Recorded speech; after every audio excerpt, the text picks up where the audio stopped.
Assalamualaikum warahmatullahi wabarakatuh. Halo masyarakat yang berbahagia. Apa kabar nih kalian semua? Semoga dimanapun kalian berada selalu diberikan rezeki yang melimpah ruah. Amin. Perkenalkan gue Tople dan selamat datang di hari apa sekarang?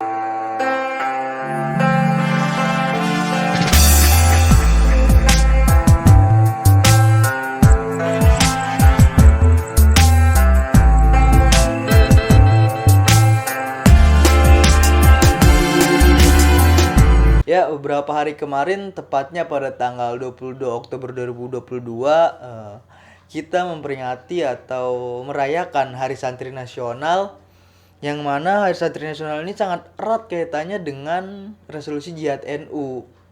Nah, yang jadi pertanyaan itu, apa sih resolusi Jihad NU itu? Oke, pada kesempatan kali ini gue mau membahas atau sedikit bercerita lah ya tentang latar belakang peristiwa resolusi Jihad NU.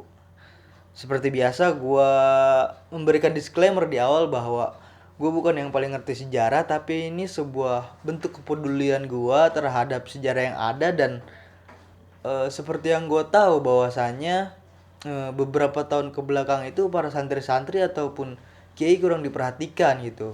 Kurang diperhatikan di sini dalam artian para santri-santri ataupun kiai itu kurang diakui kiprahnya ataupun perannya sebagai pejuang yang ikut serta dalam memerdekakan tanah air Indonesia ini gitu loh.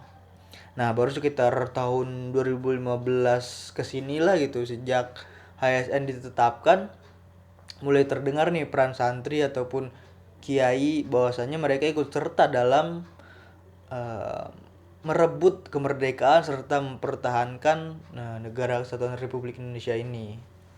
Maka dari itu gue pengen sekedar merawat ingat bahwa santri dan juga kiai memiliki peran yang penting gitu. Peran yang penting untuk kemerdekaan negara kita ini.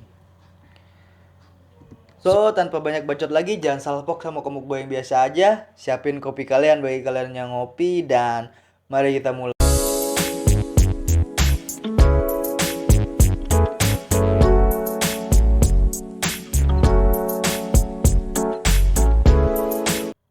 Ya, bagi kalian yang berpikir bahwa perjuangan bangsa Indonesia telah selesai setelah Bung Karno memproklamasikan kemerdekaan di tanggal 17 Agustus 1945. 945 goblok. Ya, bagi kalian yang berpikir bahwa perjuangan bangsa Indonesia itu telah selesai gitu, setelah Bung Karno memproklamasikan kemerdekaan pada tanggal 17 Agustus 1945, itu adalah sebuah kesalahan besar.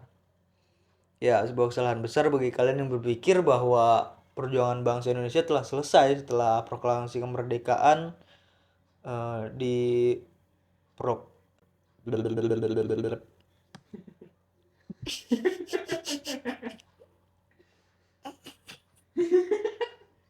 di bacot sih kayak gitu. Ya, bagi kalian yang berpikir bahwa perjuangan bangsa Indonesia telah selesai setelah Bung Karno memproklamasikan kemerdekaan di tanggal 17 Agustus 1945, itu adalah sebuah kesalahan besar. Ya, sebuah kesalahan besar bagi kalian yang berpikir bahwa perjuangan kemerdekaan itu telah selesai gitu setelah proklamasi kemerdekaan. Karena setelah proklamasi kemerdekaan di tanggal 17 Agustus 1945 itu, justru perjuangan bangsa Indonesia bisa dibilang malah semakin berat gitu. Karena ya harus mempertahankan kemerdekaan tersebut gitu. Ya, lu semua tau lah, mempertahankan itu pasti jauh lebih berat gitu daripada memperjuangkan. Sama aja ketika kayak lu memperjuangkan cewek gitu ya. Ketika lu udah dapet, pasti mempertahankannya itu kan pasti akan lebih berat gitu. Ada aja masalah-masalah yang muncul, baik disengaja maupun tidak sengaja. Oke, kembali ke laptop. Kenapa perjuangan bangsa Indonesia itu jadi semakin berat? Karena banyak faktornya gitu ya. Dari mulai negara Indonesia tidak dapat tidak dapat pengakuan gitu dari negara luar gitu. Karena yang gue tahu dari referensi yang gue dapat gitu ya, kenapa Indonesia nggak dapat pengakuan gitu, kemerdekaannya ini nggak dapat pengakuan gitu dari negara-negara di luar Indonesia, dikarenakan usaha pemerintah Belanda yang menyebarkan provokatif gitu. Jadi Belanda menyebarkan berita provokatif ke seluruh dunia bahwa Indonesia ini dipimpin oleh Soekarno. Jadi gini, Indonesia yang dipimpin oleh Soekarno dan Hatta adalah sebuah negara boneka fasisme Jepang gitu. Jadi makanya timbullah, bukan timbul maksudnya, jadi banyak gitu pihak-pihak di luar negara Indonesia yang belum bisa mengakui kemerdekaan Indonesia. Nah, selain itu nyatanya belum genap, nggak gitu. Nah, selain itu nyatanya belum lama setelah proklamasi kemerdekaan, tentara sekutu Inggris tuh datang ke kota-kota besar yang ada di Indonesia. Ya emang sih awalnya pasukan Inggris ini berniat untuk membebaskan tawanan perang dan melucuti atau memulangkan tentara Jepang pasca kekalahan Jepang di Perang Dunia Kedua. Gitu. Terus Bung Karno sama Bung Hatta itu melakukan upaya diplomatik lah terhadap sekutu Inggris ini. Singkatnya ya pemerintah Indonesia ini pada pada saat itu memberikan izin kepada pasukan sekutu tersebut untuk melaksanakan misinya, dengan syarat pokoknya ya nggak boleh nih ada pasukan Belanda yang menunggangi atau menyelundupi. Nah, diberikannya izin tersebut itu juga karena pihak Indonesia itu berharap bisa mendapatkan pengakuan dari pihak luar Indonesia ini, dalam hal ini sekutu Inggris ini ya. Jadi pemerintah Indonesia juga berharap bahwa kemerdekaan Indonesia ini diakui gitu oleh pihak luar, dalam hal ini ya yang tadi sekutu Inggris itu. Tapi ternyata niat baik pemerintah Indonesia ini malah dihianati oleh sekutu. Dihianati coy, dihianati itu sakit coy, sumpah. Sakit coy. Nah, jadi begitu. Sikap baik pemerintah Indonesia ini malah dihianati oleh sekutu karena ternyata pada saat menjalankan misinya yang udah dikasih izin sama pemerintah Indonesia itu justru diselundupi oleh Nika gitu. Nika atau Nica gitu, pokoknya itu tuh pasukan Belanda lah. Kalian bisa searching di Google apa itu Nica, itu singkatan, gue lupa artinya apaan. Gue begitu. Nah, terus semakin mencurigakan pasukan sekutu ini nih, jadi bikin pasukan pejuang muda di Indonesia itu ya di beberapa daerah itu angkat senjata gitu untuk mengantisipasi adanya peperangan. Dari sini Bung Karno mulai gundah gulana, galau, dan kepikiran nih kalau sampai terjadi peperangan, secara logika ya nggak mungkin bisa ngalahin sekutu karena dari persenjataan dan lain-lain itu mereka ya lebih unggul gitu. Jadi ya Bung Karno puyeng lah di situ lah. Lu ngerasain lah gimana sih kalau lagi pusing gitu, galau, gundah gulana gitu. Nah, usut punya usut dari referensi yang gue dapetin itu, kemudian Jenderal Sudirman itu memberikan saran ke Bung Karno bahwasanya Bung Karno itu suruh mengirimkan utusan kepada Rois Akbar Nahdlatul Ulama, yaitu Hadratus Syekh Kiai Haji Hasyim Asy'ari di Pondok Pesantren Tebu Ireng Jombang. Ya tujuannya ya buat minta fatwa tentang berjihad membela negara yang notabene-nya bukan negara Islam gitu. Ya, pokoknya singkatnya Bung Karno ini mengirim utusan lah. Bagaimanapun ceritanya, pokoknya singkatnya Bung Karno ini mengirim utusan kepada Kiai Haji Hasyim Asy'ari gitu untuk meminta fatwa tentang berjihad membela negara. Nah, terus singkat cerita lagi, Kiai Haji Hasyim Asy'ari menjawab keluh kesah lah, ibaratnya menjawab keluh kesah Bung Karno ini dan memanggil Kiai Haji Wahab Asbullah dari Tambak Beras untuk mengumpulkan para ketua NU atau utusan-utusannya lah, atau utusan-utusan NU se-Jawa dan Madura untuk membahas persoalan tersebut. Nah, selain itu juga Mbah Hashim meminta kepada kiai-kiai NU untuk melakukan sholat istikharah terkait persoalan itu.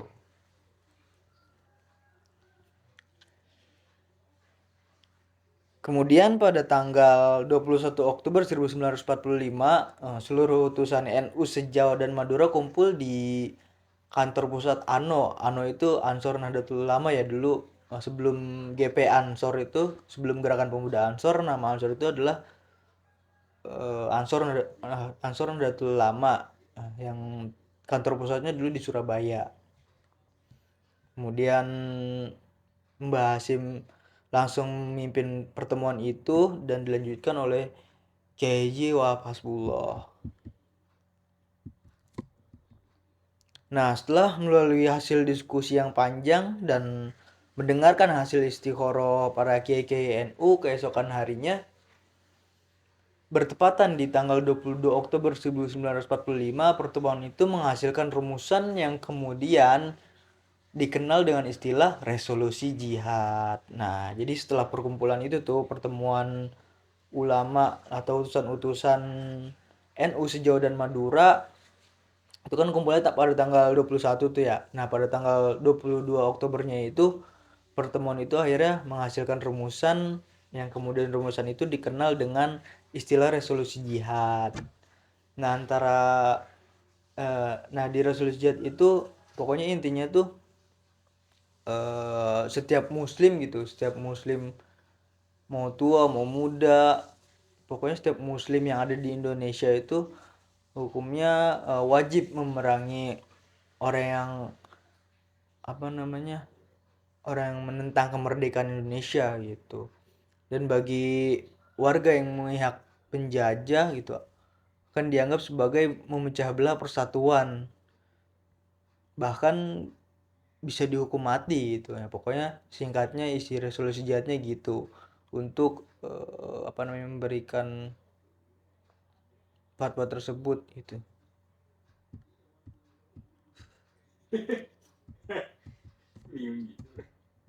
Iya, pokoknya isinya gitu. Pokoknya isi resolusi jihad itu pokoknya memberikan fatwa bahwa setiap muslim yang ada di Indonesia, mau lu tua mau muda, mau lu miskin mau kaya, pokoknya wajib gitu mempertahankan kemerdekaan Indonesia gitu.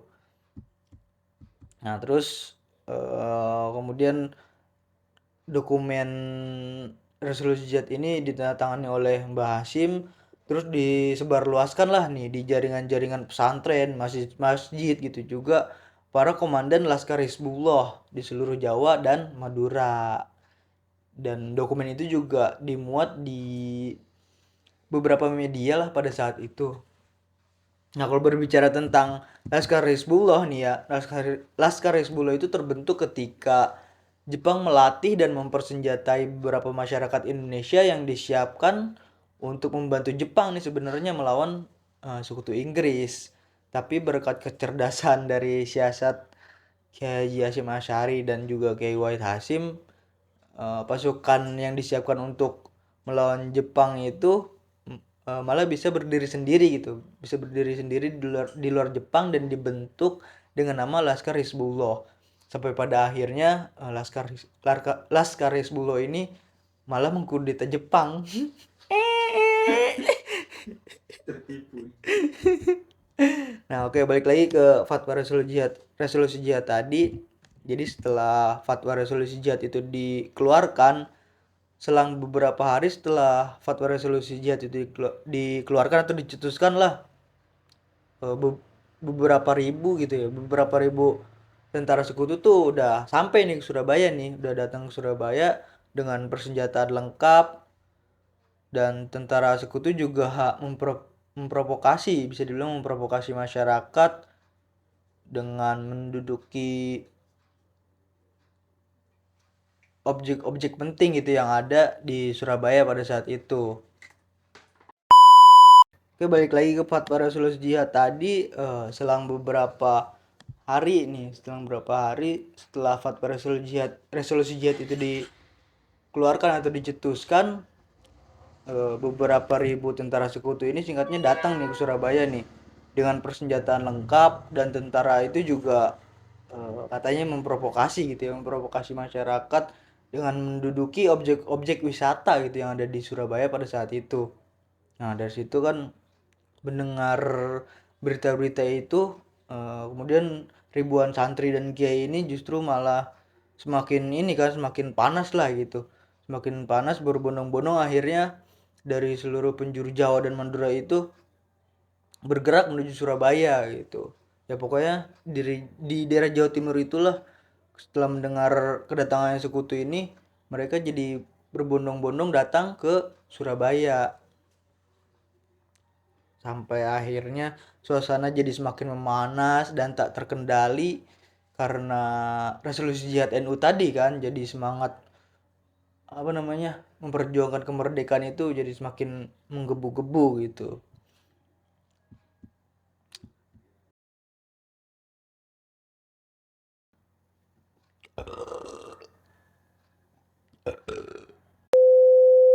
Nah, singkat cerita itu akhirnya terjadi peperangan di Surabaya gitu. Peperangan di Surabaya yang melawan tentara Inggris tadi itu.